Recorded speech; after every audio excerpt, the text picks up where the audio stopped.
अस्सलाम वालेकुम। मेरा नाम डॉक्टर अब्दुल्ला इशफाक है और आज मैं बताऊंगा कि सर्दियों के अंदर अक्सर आपने अक्सर लोगों में देखा होगा कि हाथ और पाँव की उंगलियां अक्सर सूज जाती हैं, लाल रहती हैं, दर्द महसूस होती हैं वो। तो इसको मेडिकल की जुबान में चिलब्लेंस कहते हैं। अब होता क्या है कि उनकी उंगलियां जो हैं वो स्वेल रहती हैं, खारिश इचिंग होती है उनको, दर्द होती है और जलन महसूस होती है। तो अब चिलब्लेंस की वजूहात क्या हैं? तो जो इसकी सबसे बड़ी वजह है वो है शदीद सर्दी।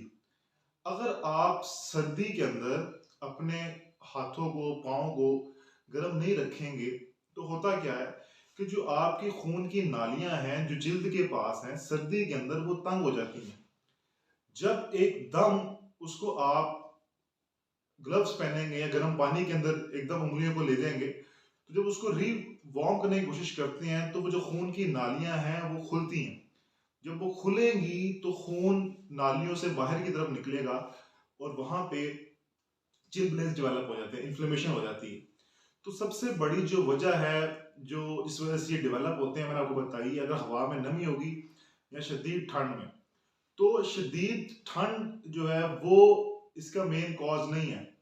इसका मेन कॉज है कि जब एकदम इमीडिएट हम चेंज टेम्परेचर के अंदर चेंज लेके आते हैं, कि अगर आप शदीद सर्दी से आए हैं और आपने एकदम हीटर के आगे बैठ गए हैं या फिर आपने गर्म पानी के अंदर एकदम जो है वो अपने हाथ को भगो दिया है, या फिर अगर आपके हाथ शदीद गर्म है तो एकदम उसको सर्दी में लेंगे, तो इमीडिएट जो टेम्परेचर में चेंज आता है उसकी वजह से जो है वो जेल ब्लेंस डेवलप होते हैं।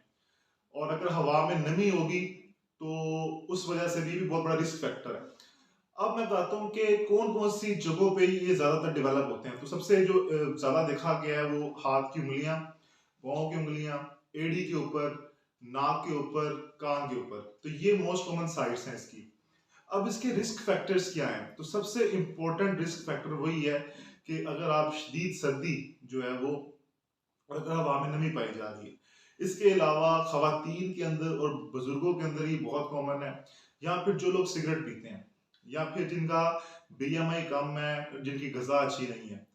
उसके अलावा जो निकोटीन का यूज करते हैं उनके अंदर चिलब्लेंस बहुत कॉमन है।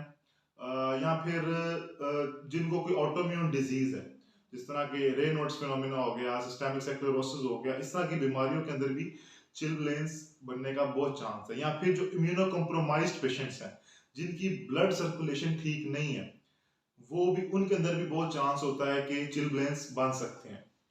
अब इसका ट्रीटमेंट क्या है? अमूमी तौर पे तो ये कुछ हफ्तों के बाद, कुछ दिनों के बाद खुद ही ठीक हो जाते हैं। तो सबसे पहले आपने कैलामिन लोशन होता है वो उसके ऊपर आपने मलना है और अपने आप को गर्म रखना है। अब अगर आप महसूस कर रहे हैं कि वहां पे इंफेक्शन हो गया है, या फिर आपको बुखार महसूस हो रहा है, या फिर आप अपनी तबीयत ठीक नहीं महसूस कर रहे, अल्सर बन गया है, कोई स्कार बन गया है, कोई ब्लिस्टर बन गया है, इस तरह की अगर चीज वहां बन रही है तो आप अपने डॉक्टर से रुजू करें। वो आपको जो है वो उस हिसाब से कोई ना कोई मेडिसिन प्रिस्क्राइब करेगा। तो घर घर में जो हम चीज इस्तेमाल कर सकते हैं, कोई पेन किलर आप ले सकते हैं या फिर आप कैलामिन लोशन उस पर लगा सकते हैं। अब जो सबसे इम्पोर्टेंट चीज है वो क्या है कि इससे बचाव कैसे मुमकिन है? तो अब जो देखा गया है कि ये फैमिलीज के अंदर भी, या जिनकी फैमिली हिस्ट्री होती है उनके अंदर भी बहुत कॉमन है। तो अब बचाव कैसे मुमकिन है? तो सबसे पहले अपने आप को शदीद ठंड से बचाएं। अपने जो आपका माहौल है, घर है, उसको गर्म रखें। बाहर निकलते हुए ग्लव्स का इस्तेमाल करें, सॉक्स का इस्तेमाल करें। अब ग्लव्स जो है वो कॉटन के आप यूज करें, वाटर प्रूफ हों जो है, और सॉक्स भी जो है वो भी आप गर्म इस्तेमाल करें। और हाइजीन जो है पाँव की मेंटेन रखें, पाँव का ख्याल रखें, नंगे पाँव जो है वो घर में ना फिरें। सबसे इंपॉर्टेंट ये चीज है। और जो सबसे इंपॉर्टेंट है वो ये है कि आपने इमीडिएट जो है वो चेंज नहीं नहीं लेके आना टेम्परेचर के अंदर। यानी अगर आप बाहर हैं, ग्लव्स आपने पहने हुए हैं, तो एकदम ग्लव्स उतारेंगे तो शदीद ठंड जो है वो दोबारा हाथ को लगेगी, हाथ गर्म होगा, तो दोबारा चिलब्लेन बनने का सबसे इंपॉर्टेंट कॉज ही है। इसी तरह आप अगर सर्दी से आए हैं तो एकदम जो है वो हीटर के आगे ना बैठे, एकदम जो है वो गर्म पानी के अंदर हाथ को ना भगोएं। इसके अलावा आपका जो मेन एम है वो ये है कि ब्लड सर्कुलेशन मेंटेन करनी है। उसके लिए फिजिकल एक्टिविटी बहुत जरूरी है, एक्सरसाइज वगैरह करें। या फिर अगर आप सिगरेट पी रहे हैं तो सिगरेट पीना छोड़ दें, क्योंकि सिगरेट की वजह से ब्लड वेसल्स कंस्ट्रिक्ट रहती हैं और सिगरेट छोड़ेंगे तो आपकी फिर blood vessels Aahista Aahista circulation improve होगी। इसके अलावा डायबिटिक पेशेंट्स के अंदर बहुत ज़रूरी है अपना ख्याल रखें, क्योंकि न्यूरोपैथी डेवलप हुई होती है उनको और दर्द महसूस नहीं होती उनको। इसके अलावा ज़ख्म को स्क्रैच ना करें, रब ना करें, लोशन का इस्तेमाल करें और मस्टर्ड ऑयल आप यूज़ कर सकते हैं अगर आपके पास, अगर आपकी स्किन सेंसिटिव नहीं है।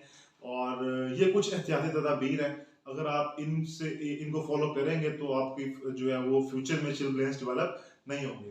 तो इजाज़त दें, नेक्स्ट वीडियो में आपसे जो हाजिर होंगे नेक्स्ट मैसेज के साथ। अल्लाह हाफिज़।